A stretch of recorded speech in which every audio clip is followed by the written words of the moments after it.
What's up, Mystic Manifesting family? Here on Muscular Mystic. Today's the last day of June, June 30th. June's like a month of a whole bunch of shit. There's a bunch of things happening. Um, this month, that month, whatever. One that stuck out to me and appeals to me is Men's Mental Health Awareness Month. I should have made this the first day, but you know me procrastinating. It's a tough subject to talk about because there's a lot of depression amongst men. And, you know, we got men and women on the channel. So, ladies, if you're going through this too, it applies to you. But the jumping off point for this video is men's mental health awareness, but it appeals to everybody because everybody goes through it.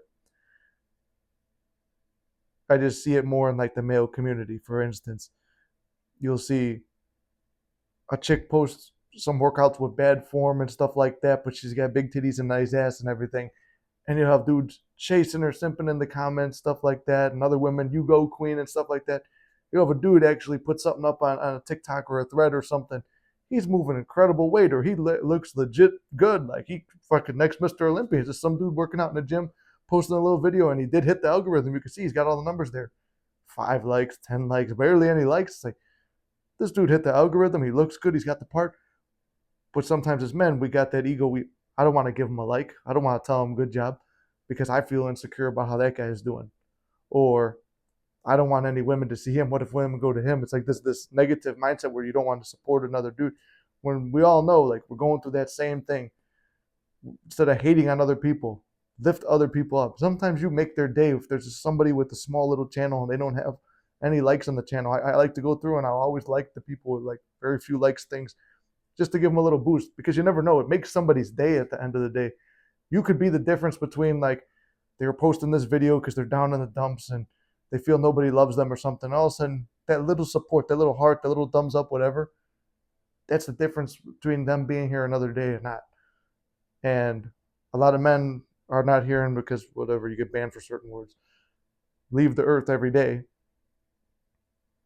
It's important to always spread love because what you put out, you get back. You know, the channel is dominantly about manifesting, and a lot of that is self-concept and work on self. And part of, I think, working on yourself too could also be giving to others. Like, you know, what's the line Jesus says? What you do for the least of my brothers, you do to unto me. And if the manifesting principle, which I believe is true, everyone is you pushed out. What did Jesus say too? Is that God lives in the mind of man. The kingdom of heaven is within you. We're all connected. So when you see somebody struggling, when you see someone going through something, trying their best at something, give them some support. Because you never know, the next time you try to do the thing that you're trying to do, some unexpected stranger is going to be there and have your back.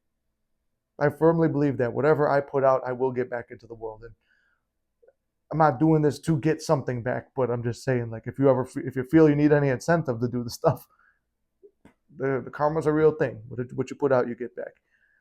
But I was thinking about that a lot in Mental Health Awareness Month. We're going to do it in June. We'll extend it. But I kind of made a video about this over on the regular Mystic page as well, which was about giving up. And I think that's the core essence of the month. The month is to prevent people from giving up and leaving the planet, you know, if you get my drift.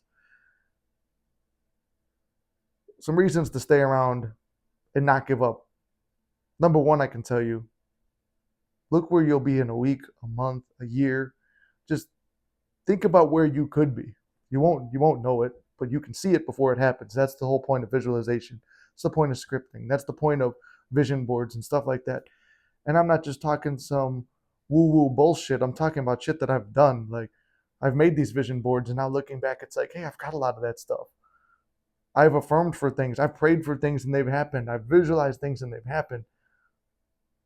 Broken relationships, lost friendships, dream jobs, easy money, success online, all these little things that I've wanted to do. It's like they came in one form or another, sometimes in a way I didn't expect, but they still showed up.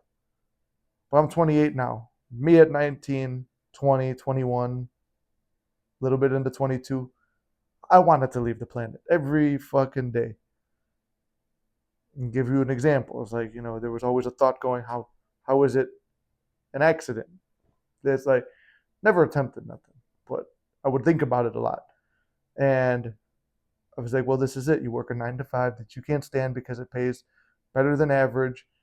Get a house, try to find someone you don't hate that much, get them knocked up, have some kids, get a divorce, then see the kids on the weekends, start drinking, hook up with some other middle-aged people, and then retire at 62, complain about everything, and die at 65. It was like that was all I could see at 18, 19, 20, 21, 22, or late teens, early 20s. All I could see is that my friends were at college partying and having a good time. Not saying they weren't going through their own demons, but from what I would see online and what I heard, they're having a good time. A couple other guys I knew from prosperous families went to pursue the things I had dreams of: stand-up comedy, sketch comedy, acting, the arts. They went to go do that. Other people who were genetically gifted went to go play D1 football. Nobody made it to the NFL in the end, but that was one of my dreams too. And I didn't get the size for that. So it didn't happen. So there was a whole lot going through my mind at that age. And if I only stayed in that thought process and I didn't have the great people around me, I may have checked out. I don't know. But God always put something in my path. At 23 or 24, yeah, it was at 23. I did turn 24 a few weeks after it happened. I tore my pec. Thought my dreams of bodybuilding were done. I did my first show at Six Pack Super Show with Savish last year. Didn't place where I wanted, but I was in the best shape of my life. I felt real good about that. Brought me way the fuck out of my comfort zone. That was at age 27. I'm 28 now. Age 27, I did the competition, but at age 23, I thought I would never step on stage because I tore my pec. My world was over. And that's around the time the whole manifesting thing kicks off. I go in the gym parking lot. I said a prayer. I said, God, if there's any fucking reason that I'm here, just give me someone to help. Give me some kind of journey or mission, and I'll stay on the planet. And I walk into the gym, run into an old friend, introduces me to my girlfriend. We go through all these ups and downs. I learn about manifesting your ex back, bring her back, get together, break up again. All the lessons I learned through that, which is crazy. Like, if you only know me from this channel, check out Mystic Manifesting. It's like that was a crazy journey. The other people, the friends, and the other women that I dated in between, all that stuff. Lessons from those women, lessons from my friends that I had met and that came and gone in that period of time. Some of those people I don't speak to anymore, some here and there. But the lessons I learned from those people, the different jobs I worked in those times, all had an impact. Mystic Manifesting started. I had a channel where people were listening to what I was saying. I was helping people. I talked 8 people out of suicide. It was like, oh, fuck, I said the word, damn it. Like, was the thing we're talking about avoiding. But I was like, wow, that's a major fucking impact that I had on somebody's life. All these things, all because of that one prayer I said. And because I stuck it out. I waited just another day, just another hour, another day, another week, another month. 10 years later, I'm way different. I've got my own place. I got my own car. I got my girlfriend, which was the woman who I wanted to be with. I'm doing the things I want to do. I'm training for a bodybuilding show. I'm making videos and making content. I'm reconnecting with all my friends and family and trying to stay in touch with everybody. I'm living a busy, fulfilled life and have money in my pocket. Not the richest man in the world, but I'm not actually rich, but like I've got a good amount of money that I can just do whatever I want. I still have to go to work, but I'm working to make more. I'm working to start a business. I've got a dream of opening a gym. I'm working on that right now. So everything I've ever wanted to do, I learned that things are not impossible. The only way that you're never going to achieve what you want, the only way you're always going to be a guaranteed loser is if you check out. That's the only time the game is over. And on Mystic Manifesting, I always say, if you judge a bridge before it's finished unfolding, because in manifesting, you got the bridge of incidents, which is where you are now and where you want to be. and the bridge will naturally unfold to lead you here. But if as that bridge is unfolding and you meet the exact opposite or a very horrible circumstance, to the degree you give that attention and power and designate it as the end, that's where the bridge ends. Instead, the bridge might look ugly, it might look rickety, it might look old, but it will hold. And you will make it to the other side. And no matter what fucking monsters you see flying around this bridge on the way to the castle, when I give this analogy, I'm picturing Shrek going to Fiona's castle, by the way. Just in case no one knew that, that's what I pictured in my head. Like, but as you're going across this rickety bridge, you will get across. The bridge doesn't break. And then everything arrives as it should along that bridge to teach you what you need to learn, to show you what you need to see, and to get you to the other side. So if you're thinking about quitting, hang in another day or week or 2 months, whatever it is, because where you are today and where you are next week are two completely different things. I've been in a great spot in a relationship, like the happiest part of my relationship, and broken up the next week. I've been at a part where I never was going to speak to that person again, and we were back together at the end of that day. From no contact to everything, from nothing to something to everything, all at the end, all in one day. That's just a relationship. I was cut off and told that you're never going to get to work in this line of work again that I was doing, and wound up with the dream fucking pipe dream job with it. But I was told you were done. You're only done when you say you're done. And the negative things in life only mean horrible things if you assign them that meaning. But if you assign them the meaning of, there's a lesson here, this is working out in my favor somehow, it will always present it that way. Life happens for you, not to you. The perception is, if you're in victim mentality, everything is happening to you and you're working on defense. But when it's happening for you, it's just an event that plays out. And you look at it, it's like, that means this. Great. Going to move forward with it. That means this, and I'm going to see it this way. Even if I can't see anything positive, I'll give it a positive meaning. Somehow I will dig deep into my imagination and give this a positive meaning and show that this works out in my favor somehow.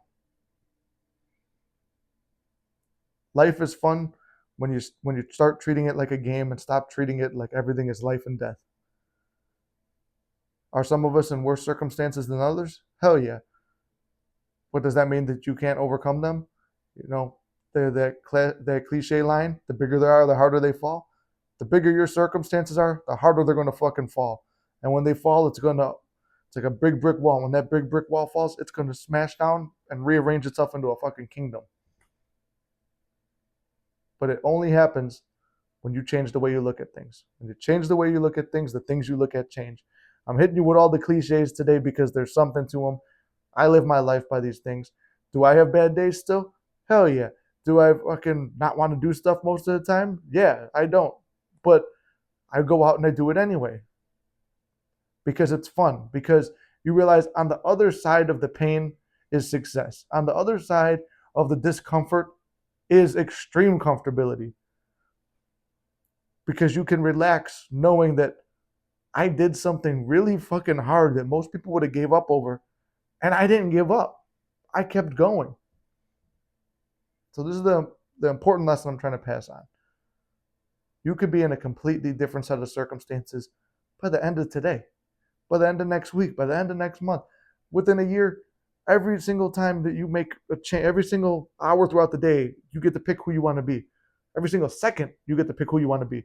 Right now, make the decision. This is who I want to be. This is who I want to be. And you stay consistent over a day, a week, a year, a month, whatever. Like, where would you be in 10 years? If you're 18 going through this stuff now, where are you going to be at 28? This is not where I saw myself at 28. I saw myself in a completely different thing. Like millions of dollars, starring in all the best blockbusters, this and that. Those dreams didn't happen. But this is the level of happiness that I expected to feel at this age. So in the end, I got the feeling I was chasing. And it doesn't mean that in another 10 years, I can't be doing those certain things because I've learned of all these lessons. I've gone on all the auditions. I've bombed on stage doing stand-up. I've had a bunch of skits that flopped. I've gained knowledge doing public speaking and motivational speaking and stuff like that. I've gained all these other tools that will help me, because maybe the right time for that bridge to unfold was 20 years down the road. Maybe I calculated it 10 years too early. But everything arrives in divine timing. It arrives when it needs to arrive, and it happens in the most normal, natural way. Perhaps all the things that looked like failure were just things training you to get you ready for the actual manifestation to unfold. And that's the truth. That's what I believe. That's how I live my life, and that's how I've experienced my life. And that's how life has happened for me. And it can happen like that for you too. So with that, I love you guys very much. If you want to stick around, if you want coaching or anything, it's all down below. But you don't need it, as I always say. But if you want to keep watching the videos, checking out the live every Monday on Mystic Manifesting. Maybe we're going to start trying to do some lives on this channel. But if you know where to find me, mysticmanifesting@gmail.com, flex_Lassiter on Instagram. If you need to reach out to me, if you want to tell me a success story, you want to tell me something good that you think will motivate other people, we'd love to hear it. If you want to join the Discord, that's down below too. But I love you guys very much. If nobody in your world believes in you, and you need a word of affirmation to believe in yourself, I believe in you. That's the wise words that my uncle once told me. Before he passed away, he would tell me, he's like, you know what? A lot of people don't believe in you, and if they don't believe in you, that's fine, because at least one person does, and that's me. And sometimes that kind word, that word that you need to hear, even if I don't know who you are, because I believe everything's possible for everybody, I believe in you. He believed in me. My friend Sean, who was my mentor when I was 18, he believed in me. For a long time, I felt I let him down. I felt I let a lot of people down. But they believed in me, and I kept going and going and going. I didn't give up. So sometimes if you want to have a rally cry or someone to do it for, put that picture in your head, even if it's someone who's passed away. Even if it's just, oh, you know what? One day I'm going to meet Mystic Nick and tell him about all this success. If that's your goal, whatever it is, I believe in you. I love you very much. And take that love and that belief and internalize it. Give yourself what you seek to receive from the world. The world is only a mirror, and it will give you back what you feel about yourself. So I love you. I'll see you in the next one.